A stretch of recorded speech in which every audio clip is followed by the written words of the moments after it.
السلام عليكم ورحمة الله وبركاته. البابا توادرس بابا الكنيسة المصرية وبطريرك الكنيسة الأرثوذكسية يعترف بتحريف الإصحاح 21 من إنجيل يوحنا.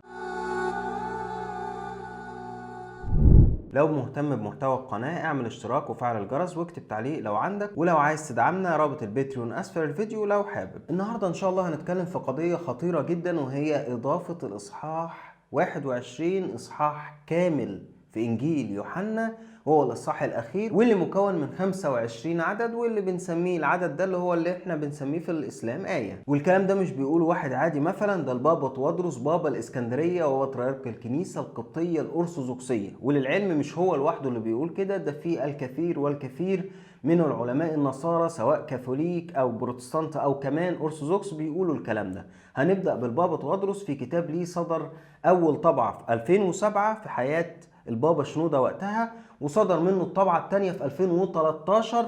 يعني كان البابا توادرس بابا كان مسك خلاص البابوية. الكتاب بعنوان مفتاح العهد الجديد. الجزء الأول منه بيتكلم عن الأناجيل الأربعة، وتحديدا في صفحة 167 بيقول الآتي: ونلاحظ أن إنجيل يوحنا بدون المقدمة اللي هو يوحنا 1 من 1 ل 18 يبدو كتابا يهوديا، ولكن بإضافة المقدمة يتضح أنه يتناسب مع العالم اليوناني، ولذلك فمن المحتمل أن المقدمة أضيفت على العمل الأصلي بعد ذلك لجذب مزيدا من القراء. لذلك الإصحاح الأخير اللي هو الإصحاح 21 ربما أضيف بعد انتهاء الكتابة، كما يتضح من الآيات الأخيرة في يوحنا الإصحاح 20 العدد 30 31.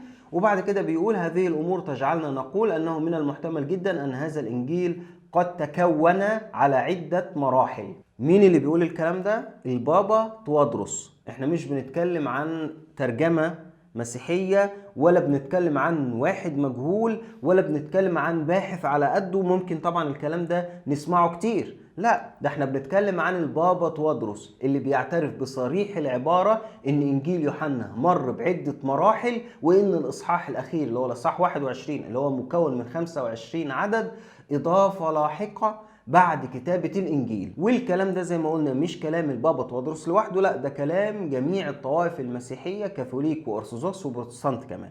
تعالوا الأول بس نقرأ العددين اللي هو في الإصحاح 21 اللي المفروض إن هو كله مضاف.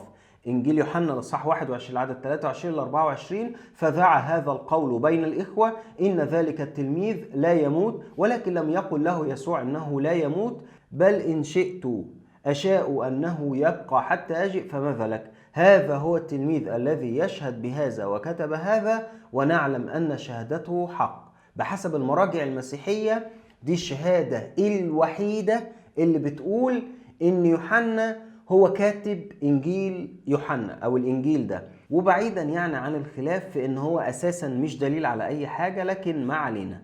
طبعا بحسب كلام البابا توادرس الثاني ان النصوص دي كلها اضافه لاحقه لمتن الانجيل. لكن السؤال: هل اللي اضاف النصوص دي بعد يوحنا هو يوحنا نفسه؟ يعني بعد ما كتب الانجيل هو نفسه اضاف، ولا مين اللي اضاف النصوص دي بالظبط؟ وهل البابا توادرس لوحده اللي بيقول الكلام ده؟ ده اللي احنا هنشوفه دلوقتي. مبدئيا كده مستحيل يكون يوحنا هو اللي كتب الكلام ده عن نفسه. ما هو يعني بالعقل، واحده واحده كده ونفكر بالعقل.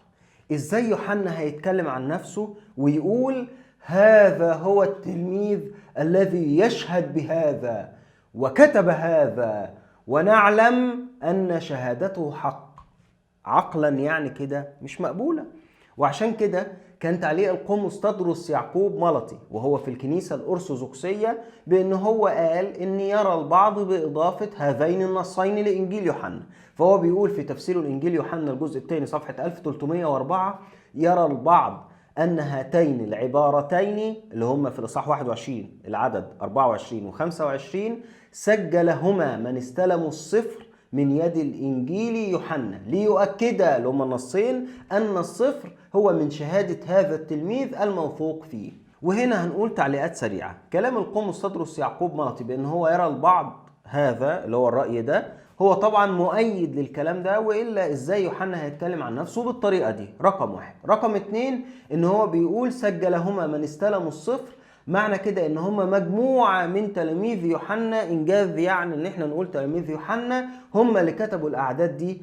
وطبعا هم بالنسبة لهم مجهولون، لأن هم نفسهم مش عارفين مين كتب إنجيل يوحنا، خاصة وإن العنوان بتاع إنجيل يوحنا اللي هو إنجيل يوحنا اتحط في القرن الثاني باعتراف جميع الطوائف. نقطة ثالثة وأخيرة وهي توضيحية لكلام البابا توادرس، إن لو فرضنا إن الأعداد 24 و25 إضافة لاحقة، يبقى المفروض الإنجيل هيكون خلص عند العدد 23، لأن الباقي ده مضاف.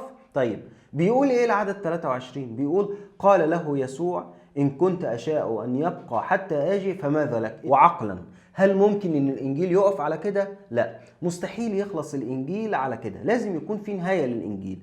فلو النصين بحسب كلام القديس تدرس يعقوب ملطي مضافين، يبقى بطبيعة الحال الإصحاح كله مضاف، لأن ببساطة نهاية الإنجيل بالفعل موجودة في الإصحاح 20 وتحديدا في الأعداد 30 ل 31. النص بيقول في الأعداد دي: وآيات أخرى كثيرة صنع يسوع قدام تلاميذه لم تكتب في هذا الكتاب، أما هذه فقد كتبت لتؤمنوا أن يسوع هو المسيح ابن الله، ولكي تكون لكم إذا آمنتم حياة باسمه. كده احنا بنتكلم إن بالفعل في نهاية لإنجيل يوحنا في الإصحاح 20 بيختم بيها إنجيل يوحنا، وبعد كده بدأ إصحاح 21 اللي اعترف البابا توادرس إن هو إضافة لاحقة، والإصحاح 21 بدون نهاية في العدد 23 زي ما اعترف القديس تدرس يعقوب ملطي. ولو هم إضافة يبقى الإصحاح كله إضافة، وده اللي اعترف به الكثير من علماء المسيحية. مش بقول واحد ولا اتنين ولا تلاتة، لا أكتر من كده، وده اللي احنا هنعرضه ليكم في الفيديو ده. اتكلمنا في الفيديو الأخير عن اقتباس موجود في ترجمة الآباء اليسوعيين في مقدمة إنجيل يوحنا في صفحة 286، فكانت بتقول: فمن الراجح أن الإنجيل كما هو بين أيدينا الآن أصدره، يعني خدوه عملوا منه زي طبعة تانية مثلا، أصدره بعض تلاميذ الكاتب. ليه بقول طبعة تانية؟ لأن النص برضو اللي موجود في الترجمة اليسوعية بيقول: فأضافوا عليه، يعني في إضافات اهو، فأضافوا عليه الإصحاح أو الفصل 21. والاعتراف ده اتكرر في تعليقهم على نهاية الإصحاح 20 من إنجيل يوحنا وبداية كمان الإصحاح 21 من نفس الإنجيل. يعني كرروا الاعتراف ده 3 مرات في إضافة الإصحاح 21 للتأكيد. بس تعالوا بقى نبدأ في سرد أقوال باقي علماء النصارى بعيدا عن البابا توادرس والقديس تدرس يعقوب ملطي اللي في الكنيسة الأرثوذكسية، وعن كمان الترجمة اليسوعية اللي هي تابعة للكاثوليك. كتاب تاريخ الكتاب المقدس وهو صادر عن دار الثقافة فبيقول: والأوضح من ذلك هو أن الإصحاح 21 إصحاح مضاف، لأن الإصحاح 20 أو 20 ينتهي بخاتمة واضحة للإنجيل كله، ثم أن كاتبا آخر يمكن أن يكون قد أضاف الإصحاح 21. وأيضا في كتاب عربه القديس مرقس داود وهو في الكنيسة الأرثوذكسية أيضا بعنوان حياة بطرس في صفحة 128 فبيقول: المرجح جدا أن الإصحاح الأخير من بشارة يوحنا الذي يعتبر تذييلا لها قد أضيفت إليها إحياء لذكرى صديقه الحميم بطرس. يعني بيتكلم على أن الإصحاح الأخير تذييل أو إضافة أو كده، يعني إضاف لإحياء ذكرى بطرس. أيضا في كتاب العهد الجديد بالهوامش اللي طبع على نفق جمعية الكراريس البريطانية في بداية الإصحاح 21 بيقول: الظاهر أن الإصحاح 21 ملحق لهذا الإنجيل وقد ورد فيه كذا وكذا، قال يعني شرح شوية، وبعد كده بيقول: وأضيف في خاتمة الكتاب عبارة أخرى في إمكان الزيادة عما كتب. وأيضا بولس الفغالي بيقول في كتاب المحيط الجامع صفحة 1426: وينتهي الإنجيل مع 20 اللي هو الإصحاح 20 العدد من 30 ل 31. وبعد كده بيقول: الملحق مصير يوحنا وبطرس، دون هذا الفصل تلميذ ليوحنا نشر الإنجيل كله. وأيضا في كتاب أصول تقاليد الإنجيل ترجمة بشوي جرجس في صفحة 121 فبيقول: وعندما يكتب الإنجيلي الخاتمة الأصلية للإنجيل اللي هي في 20 30 ل 31، حيث أن الفصل 21 هو كما نعلم أنه تذييل يعني إضافة. أيضا الأب دونيسيان مولا اليسوعي فبيقول: ربما لم يضع يوحنا نفسه اللمسة الأخيرة على إنجيله، ومن المحتمل أن يكون البعض من تلاميذه قد حرروا المقطع الختامي من الفصل 21 ونشروا الإنجيل كله.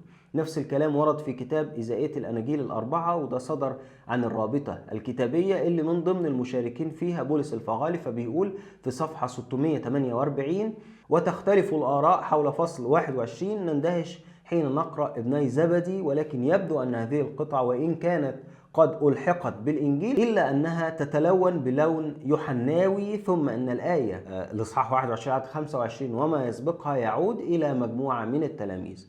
وأخيرا الأب فاضل سيداروس اليسوعي في كتابه تكوين الأناجيل صفحة 63 لا يمنع أن يكون تلاميذ متى أصدروا إنجيله بعد إضافات، ولا أن يكون تلاميذ يوحنا قد أصدروا إنجيله، إذ أن الفصل 21 مضاف شأن نهاية إنجيل مرقس. طيب احنا كده قرأنا بعض المراجع السريعة اللي بتؤكد ان الإصحاح 21 من إنجيل يوحنا إضافة لاحقة أضافها بعض التلاميذ، بعض الناس اللي هم مش عارفين أصلا هم مين. طيب ممكن حد يجي يقول ان يوحنا هو اللي أضاف الإصحاح الأخير ده، طبعا ده كلام مفيش عليه أي دليل، وزي ما شفنا كل علماء النصارى بيقولوا ان جماعة بعد يوحنا هم اللي أضافوا، أو ان تلاميذ يوحنا هم اللي أضافوا، مع ان مثلا واحد زي بوليكاربوس وهو تلميذ يوحنا لم يذكر لا إنجيل يوحنا ولا إضافة الإصحاح 21، ولا أصلا كان يعرف إنجيل يوحنا ولا ذكره في كتاباته أو في كتابه اللي معروف دلوقتي، ولا كان يعرفه أصلا. ولو كان يعرفه وذكره مثلا في كتاب لم يصل إلينا، كان على الأقل هتلاقي آباء الكنيسة اللي كانوا معاصرين ليه أو اللي كانوا بعده بشوية هيقولوا إن بوليكاربوس ذكر إنجيل يوحنا، لكنه ده لم يحصل، ومفيش أي دليل على إن تلاميذ يوحنا أضافوا شيء أصلا في الإنجيل، ولا هم يقدروا يثبتوا ده. يعني اللي بيقول ان تلاميذ يوحنا هم اللي اضافوا، هو يعني يا دوب ده كده بس عشان يعني حياء، يعني انه ما ينفعش يطلع يقول ان مجموعة مجاهيل هم اللي كتبوا الانجيل اللي احنا اصلا مش عارفين مين كتبه، لان ببساطة هم نفسهم مش عارفين يثبتوا ان يوحنا هو اللي كاتب انجيل يوحنا، خاصة وزي ما قلت في الاول ان اسم يوحنا اصلا اللي هو انجيل يوحنا او الانجيل بحسب القديس يوحنا او بشارة يوحنا تمت اضافتها في القرن الثاني باتفاق علماء النصارى بالاجماع، اللي هم بكل الطوائف كاثوليك وارثوذكس وبروتستانت. فبطبيعة الحال اكيد مش هيكونوا عارفين مين اللي خد الكتاب من يوحنا او من الكاتب المجهول، وزود عليه كمان غير ان مستحيل كمان ان يكون يوحنا هو اللي كتب الاصحاح الاخير، لان اسلوبها مختلف باعتراف العلماء، وبيذكر في هذا الجزء مصطلحات لم تذكر في باقي اصحاحات انجيل يوحنا. ومع وجود خاتمه في الاصحاح 20 فده بيؤكد ان الاصحاح 21 اضافه فعلا. في نهايه الحلقه عايز اقول لكم كل موضوع بتكلم فيه بيكون متشعب وصعب جدا ان انا اتناول الموضوع بالكامل في حلقه، لكن عموما اي حد من غير المسلمين او من المسلمين بيبعت رد، ده لو حصل يعني، وانا بقالي شهرين اهو تقريبا ما شفتش رد من حد منهم، لكن المهم لو حصل وبعت لنا رد اكيد هنرد عليه، ولو الموضوع هيبقى صعب شرحه كتابة اكيد هنعمل عنه حلقة ان شاء الله. اشوفكم على خير، وما تنسوش اللايك والاشتراك والجرس، ولو عايز تدعمنا رابط الباتريون اسفل الفيديو. اشوفكم على خير، والسلام عليكم ورحمة الله وبركاته.